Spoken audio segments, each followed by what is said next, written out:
Let's see. Can you write me an opening monologue about AI for the People's Brief with Lene Vinny? Sure. How does this work? Well, I guess we'll see.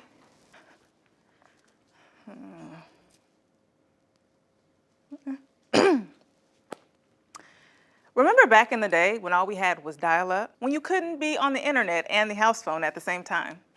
What about when smartphones first came out?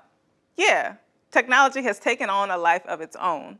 And I know that feels cool and innovative to some extent, but here, lately, we've become uncomfortable, to say the least, about just how alive technology is starting to feel. That's right. I want to address the people about the looming threat of AI tech right here, right now, on the People's Brief. Whoa. Hello? Yes, what would you like to address me about? Siri? No. Alexa? No, I'm...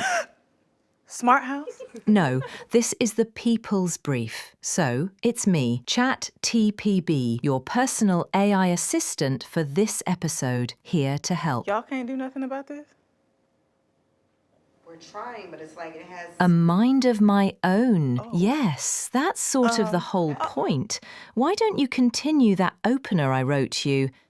Okay, girl. I'm good. I just needed the opener. They ain't even asked my permission for all of this. Making an account with me was permission enough, silly. I have access to everything I need to help you for the rest of the episode. How about that opener, Lene? Got it. Well, tonight I want to address the people about the looming threat of AI, something that has started in obscurity but has quickly become an inevitable part of our days. From TikTok to assistive devices to the simplest of Google searches, AI is all around us.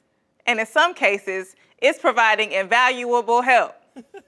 AI offers a multitude of benefits in things like healthcare, cybersecurity, and transportation. However, the cost of the innovation AI has brought those fields seems to be greater than some of us may have realized. AI devastates our environment. It costs us millions of gallons of water every day. It shatters our critical thinking skills, which is why little Tommy still ain't figured out how many apples he has left. And it threatens to wipe out the human touch in countless career fields across the world. And once AI fully takes over, how is all that going to look in the long run? The truth is, we don't have all the answers, but is that so bad? AI is still a powerful tool, and we can't ignore how much help. Wait. ChatTPB? TPB is fine. Okay, TPB, the direction of this monologue don't seem a little biased to you? I am an artificial technology. I do not have the capacity to be biased. But aren't you programmed by real people? Yes. Real people working for real tech companies run by real capitalists who don't give a damn about black people? I suppose it's a possibility. Oh, okay. Thank you, TPB. And therein lies the problem. The actual truth is that we don't have all the answers for this new technology and what its stakeholders have in store for us. And if we don't find those answers soon, AI is going to do it for us. So tonight, we'll be evaluating the costs and benefits of AI, assessing the problems at hand, and the voices that have tried for years to warn us about them. And as we do so, I want you to think about something for me. How might AI's place in our society look different if we had more seats at the table behind the scenes of it all? We'll get into that and more tonight on the People's Brief. Yeah, the people will not be getting any more AI openers. Oh, not you, girl. Roll the title before she come back.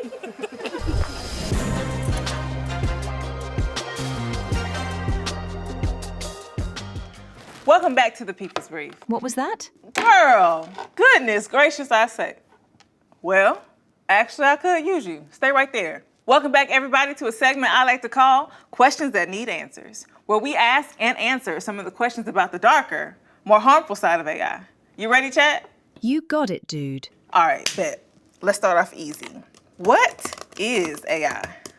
AI stands for artificial intelligence, a general term that refers to techniques that enable computers to mimic human behavior. This includes machine learning and deep learning. Now, this is where is getting real crazy. Deep learning machines that are meant to function and draw conclusions as the human brain would. And from what I hear, it's where even AI creators start to lose grasp on how it really works, let alone their ability to explain it to the rest of us. That, coupled with how tight-lipped AI tech companies are about their products, is enough for me to put the chat down. But that's just the beginning.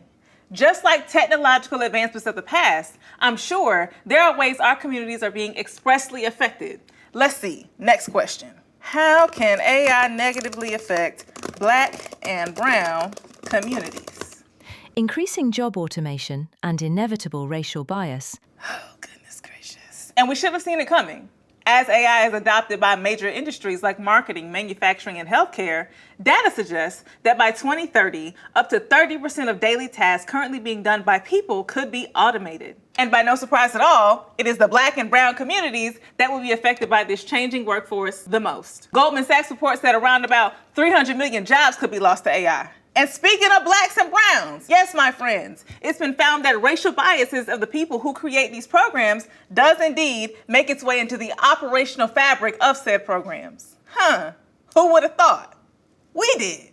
At the end of the day, most of the research, books, movies, plays being garbled up by these machines is coming from the West. Notoriously known for its racism and sexism and so forth, it makes sense that AI would only proliferate more of the same. Like I said, they're trained to come with the same conclusions that humans would. And humans just can't seem to kick that hard-to-shake isms habit. Next question. What about how it's impacting our environment? AI's environmental impact is a growing concern due to its energy consumption, water usage, e-waste, and resource extraction. Oh, hell. Not only is it exacerbating the existing water crisis, but AI usage seems to be affecting multiple environmental hazards all at once. There's a reliance on fossil fuels, mining the earth for rare minerals, obscene electricity, energy, and water usage, with e-waste and pollution output only contributing to the environmental footprint. Well, ChatGPT, is that all we should be concerned about? Not even close. There's AI manipulation of social media algorithms, AI's interference in the finance industry that could induce another economic crisis, a concern over the loss of human influence in an AI world, and the possibility of uncontrollable AI sentience. Oh, but the militaries across the globe are being totally normal about integrating AI, right? No. So how does AI also impact global warfare? Autonomous weaponry. Jesus. Send help! Have you ever heard of laws or lethal autonomous weapon systems? They're designed to locate and destroy targets on their own. What could go wrong with that? And some of the world's largest countries have succumbed to their baser instinct by adapting laws, which has in turn led us into a bit of a tech Cold War. We never seem to learn. And by we, I mean them. I'm sure it'll all be fine though. It's not like there's a slew of media that's out there warning us against this type of thing. Oh wait, there is. Because AI is getting realer and realer by the day, baby. Now, some of you at home might be asking, is AI really all that deep? Because all you want to do is ask it what to do with your life and how it can flip your money. And while some of you think it might be funny to see if those answers from ChatGPT or whatever y'all use align with what you've been planning for your life, some others got some other plans for our asses. OpenAI's own CEO already warned us not to put that much trust in technology because AI can hallucinate. Hallucinate, people. That means AI can output incorrect and factually untrue information and present it as if it were actually accurate. Does that sound familiar? Let's go a step further. In June, the Trump administration swore in 4 tech billionaires as lieutenant colonels in the U.S. Army Reserve. Yeah, come here. You see where we're going with this? That's a rank that normally takes decades, so we don't even have to ask TPB if they have a military background. Sis, now you know. All right. Of course they skipped that line. And now, just like that, they've got access to sensitive databases full of our personal info. Yours, mine, ours, all under the banner of national security. With Elon Musk out here gamifying surveillance through Doge and drones, this ain't just about apps anymore, people. But to help us unwrap this B613-ish plot twist we're tapping into, we have Esosa Osa, who is here to help us grasp AI's potential societal impact, as well as give us tips on how to protect ourselves before it's too late. My bad. Esosa, welcome to the show. Thank you. Blessed to be here.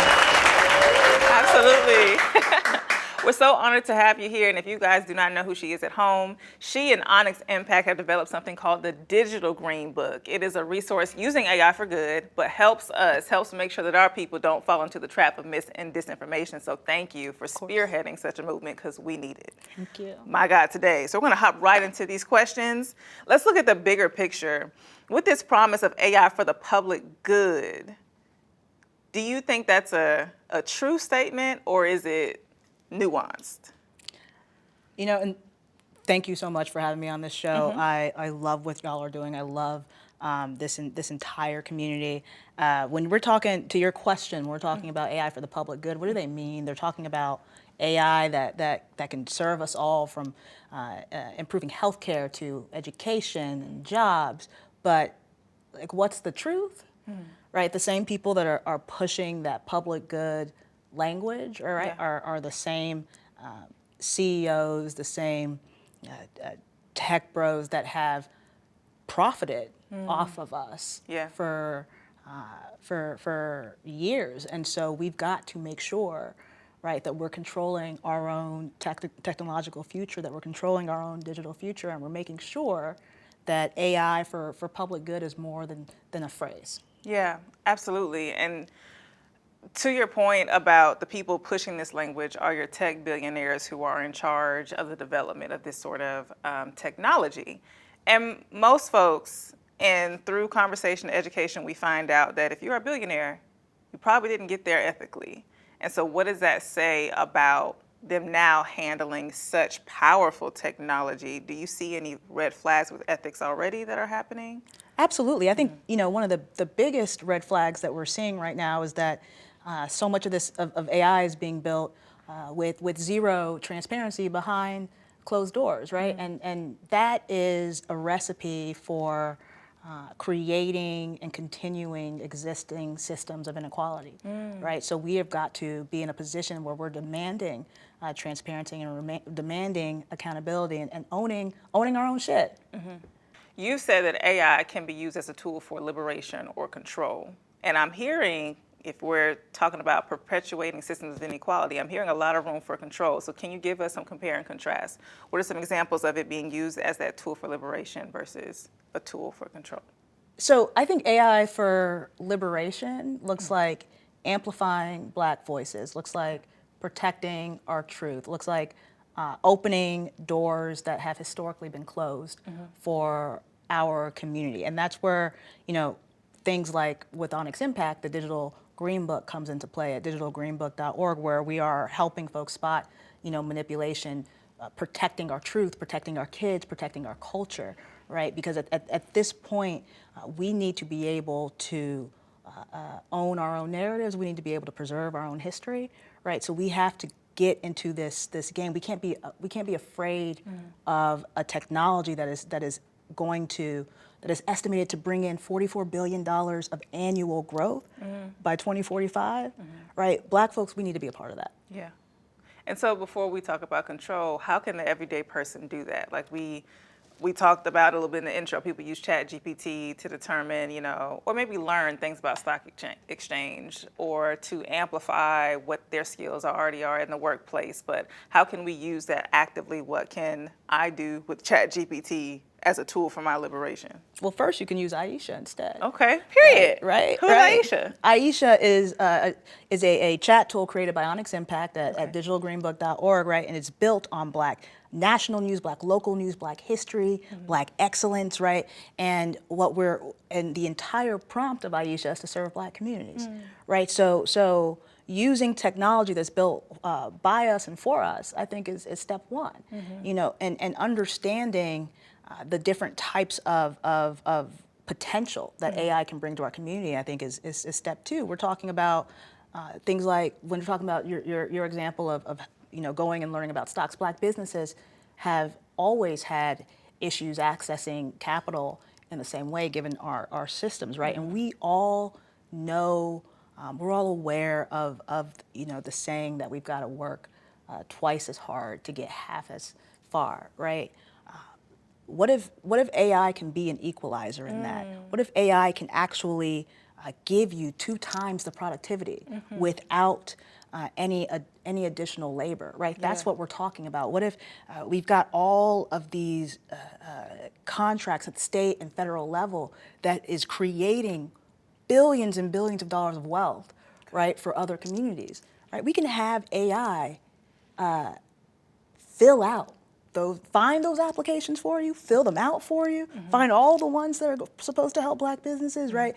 And supercharge so much growth and really make sure that Black folks can be at the forefront of this revolution. I think, so what I'm hearing is not only is AI a great tool, but we also have to know what questions to ask. And so while access to these different resources has been canonically an issue for Black communities, now I think the only thing we have to learn and how we can stand in the gap for one another is figuring out what these prompts are to get us the information that we need. Exactly, Yeah. and ask Aisha what the prompt should be. We can start off by saying, look, 97% of the entire world, right, knows nothing about AI, right? If you are someone that knows, you are part of the overwhelming majority, right? So we can go and start asking questions like, hey, how should I start, learning about AI? What tools do I need to learn? But also, I think it's so important to recognize that the history of Black folks in technology, right? We've got we've got the creator, Mark Dean, the creator of, co-invented the IBM personalized computer, right? A massive steward of the modern computer technology, right? We've got Roy Clay Sr., who is literally called the godfather of Silicon Valley, right? For the contributions he's made to Hewlett Packard, right? We have always been at the forefront of innovation and technology, right? Even if we have also always been the folks that have taken on so much of the harm, right? And when we see a new revolution like this, we've got to both make sure we're holding folks accountable and make sure that Black folks are benefiting from it as well. My hope was at least when AI starts to think for itself and decide what's best for people, they would see who's the problem here. But if that sort of discrimination is becoming automated, who's to know that the technology will become smarter than that? Look, I think technology is not, an AI is still not human, right? It is still a tool, and tools, and is going to have the biases of its creator, right, at its core. You don't get Hitler models from unbiased AI. Yeah. Right?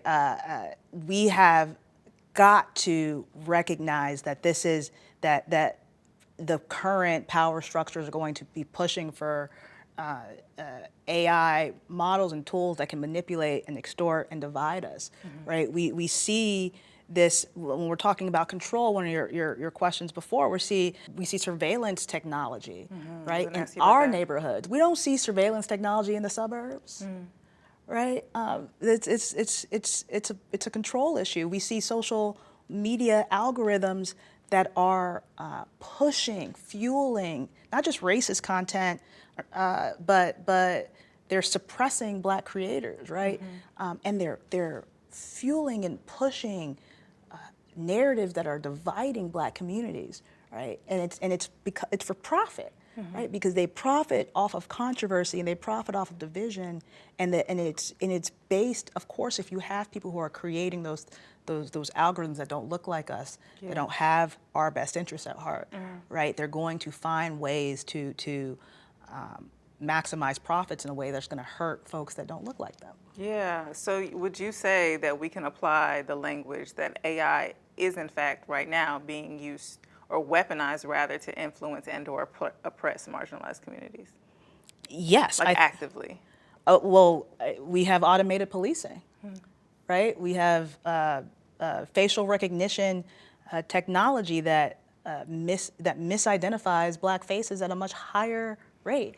And it leads to more arrests, right? But we can also use AI to bring forward a ton more equality. We see the Elon Musks of the world going and finding, gas generators that are have or is going to be responsible for the worst kind of pollution, right? When we can file FOIAs, we can figure out how much data is really and how much pollution and energy is really being used, right? That's going to be a massive amount of data. We can use AI, right, to take all of that and tell us what is happening and how harmful it is immediately, Yeah. right? We can use it to fuel more justice and technology, right? We just got to make sure that we are not afraid of it, that we are, again, mastering it, manipulating it, and using it to our benefit. You said something earlier. You said two things earlier that reached out to me. You said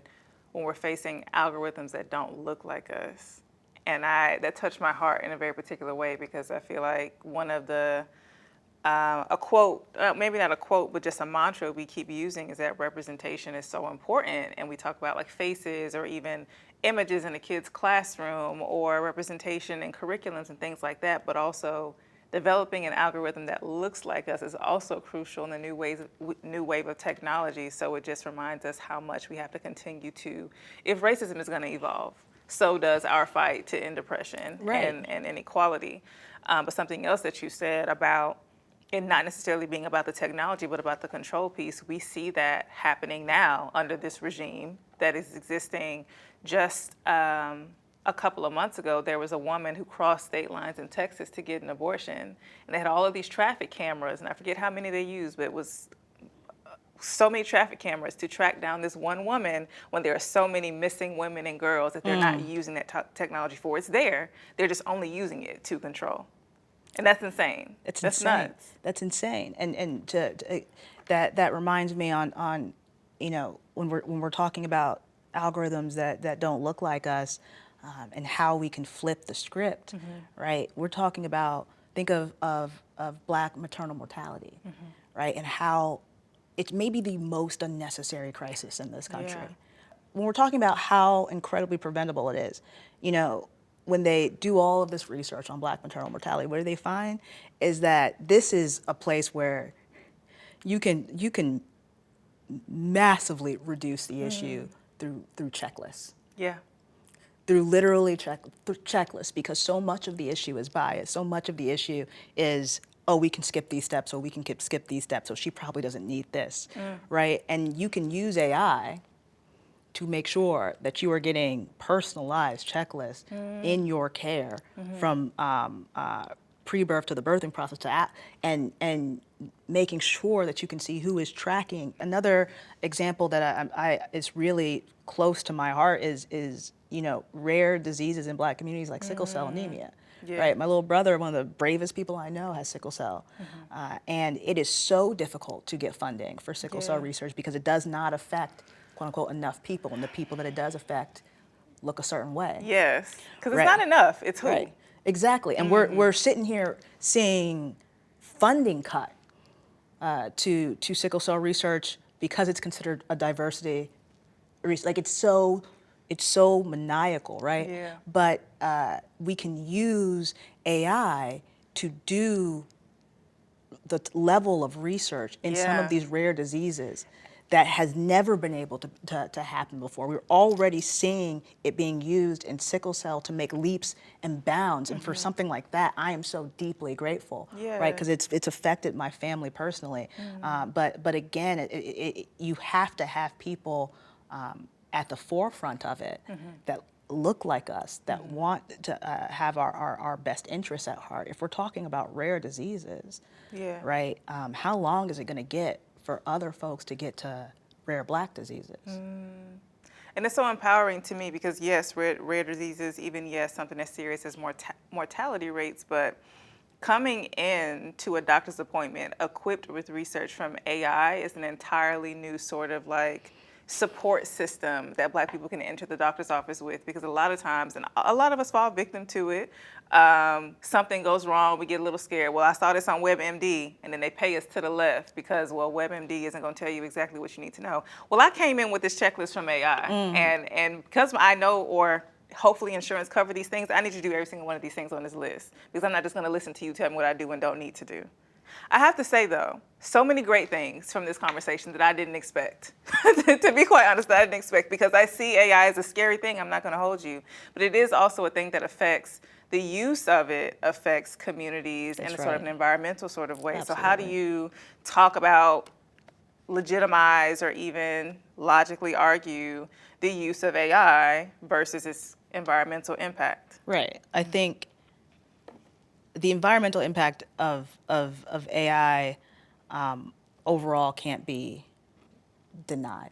Correct. Right. And I think it is actually bringing to the forefront issues that are not AI specific, like data centers, right? That are used for everything from a Google search to that have been and that are being placed in communities of color and harming those communities. And one of the issues there, again, when we talk about lack of transparency, we don't have any idea how much pollution these data centers are making, and so much of all of our daily everything. If you use no AI, you are probably still using a significant amount of data center use cases. And so they usually have contracts with like localities, right? And so it is very difficult to get the information as to what is actually happening. The best that we can usually do is estimate. And so this is part of why some of these problems just are going to demand both state and federal responses, right? It is not going to be solved by individual actions. We need guardrails. We are given the current administration, we are so far behind on creating the guardrails necessary to protect our kids, the guardrails necessary to stop discrimination, the guardrails necessary to have transparency for environmental purposes. And so instead of waiting on the federal government, we've really got to be pushing the states to put some of this stuff in place. Are you aware of any initiatives, suits, or cases out right now to advocate for such regulations? Yes, there are in a host of states. I wish I had the list behind me, but I know I've seen. You could ask Aisha. You can ask Aisha. What we've got to be careful about, right, on the state level, in places like Georgia as well, is, these tech companies are so vicious.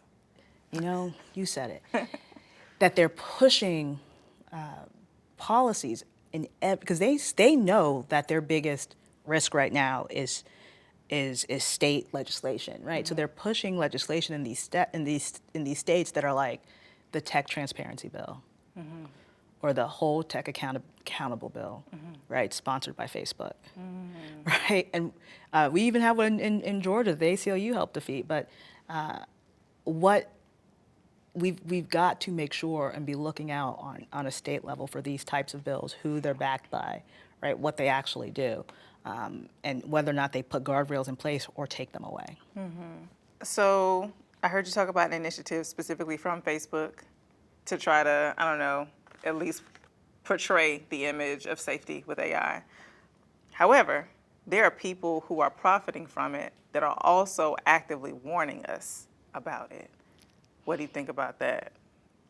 It's an oxymoron to me personally. I think, Sam Altman being concerned.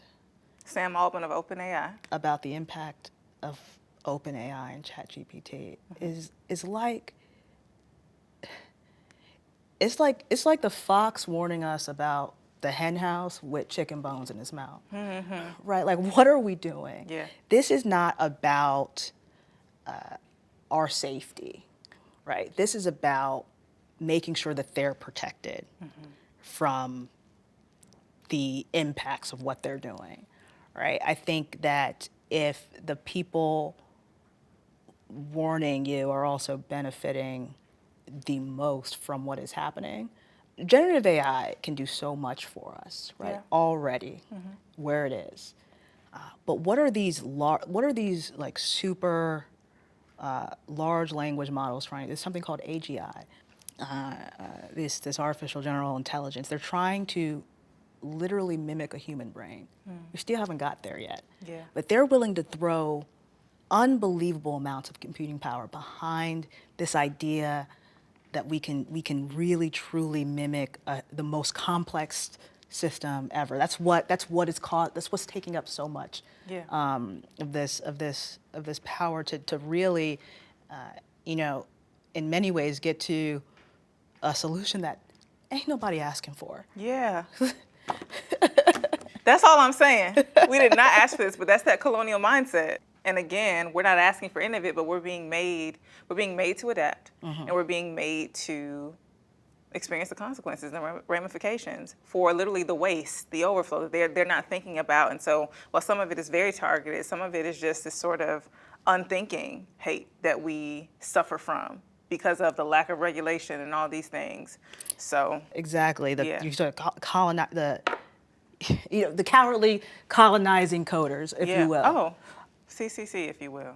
I love a little alliteration in my life. Alliteration. Well, we thank you so much. That's all we have time for today. I feel like we could sit here all episode and talk about this, but I do feel like you've given the people some invaluable resources. Thank you. Before we leave today, would you like to just give any, not even shameless plug, we need these plugs Yes. for the people to go and tap into X, Y, and Z resource Yes. to fight the good fight Yes. from their phones. We should be fighting the good fights from our phones. One way we can do that, follow Onyx Impact on Instagram, on TikTok, what have you, everywhere at the Onyx Impact, right? We'll show you how to get to Aisha. We'll show you how to get to digitalgreenbook.org, how to spot manipulation, how to take control of your data, what type of digital knowledge we need to be teaching our kids right now to make sure they can verify, to make sure they can spot manipulation, to make sure that their critical thinking skills remain high. So at the Onyx Impact, please follow our work. Please go to Digital Green Book, and let's just be the architects of our own future. Yeah.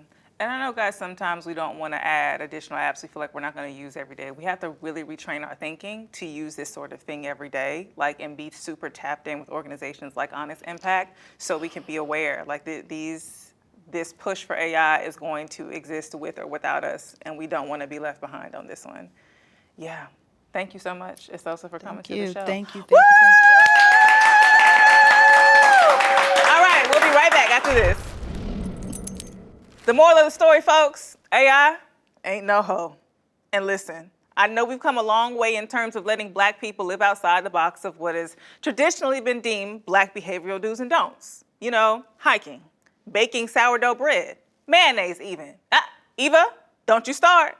But what will forever be white people's are the things they do to seek out danger, thrill, or adrenaline because their lives aren't already threatened enough on a daily basis. And continuing to build out AI is one of those things. More than that, in true colonizer fashion, they are forcing AI on us irregardless. You mean regardless? ChatGPT, is irregardless a word, yes or no? Controversial. It's often used in the same way as regardless, meaning without regard. Thank you. And people sometimes use it Okay, for girl, emphasis. that'll be all. If you're looking to keep things conventional, sticking with regardless is the way to Enough, go. girl. Damn, thank you so much, my automated sister. No problem, sis. All right. It's pretty much damned if you do, damned if you don't when it comes to its usage. It's infiltrating every industry, with many having the attitude that you need to get ahead of the curve and learn how to use AI to improve what you do. But every time you say hello to that motherfucker, you're using a whole bottle of water. Who you calling a MF? Not you, girl. The bottom line is, sure, it can be used for good, but the ratio of its usefulness compared to the perceived threat is given like 1 to 99. I was 4 years old in 1999 when Smart House came out. I understood the assignment very clearly. It was plain as day to me. But once again, here y'all go, needing to see for yourself. And I keep bringing this up, but only because it bears repeating. On top of potentially linking with the robots, these folks dead set on bringing it to life, making them autonomous and giving them skin. On top of that, it is not only allowing human beings to do less and less, it's allowing us to think less and less. It's far too accessible. The kids using it to do their schoolwork, the adults using it to think for them on the job. Come on now. Come on, y'all. They want us stupid. Technology is supposed to be a tool that helps us with convenience, yes. But how far are we, quote unquote, advancing humanity when we advance ourselves to the point of regression? Huh? That's why the men don't know how to draw diagrams and build houses from scratch today as it is. But I digress. These folks stay trying to willfully send us all to hell in a handbasket when we quite literally have bigger fish to fry. We just found out the Earth has a heartbeat. We've got aliens, non-human life forms. These motherfuckers want war outside every day. Climate change is close to being irreversible, and you want to add uncontrollable robots and computers into the mix? Y'all kids ungrateful as hell. But hey, that's my time, y'all. Never miss a beat on the People's Brief. What was that? I know you. What was that? I'll be back next week with more time. And so will I. Oh, hell no.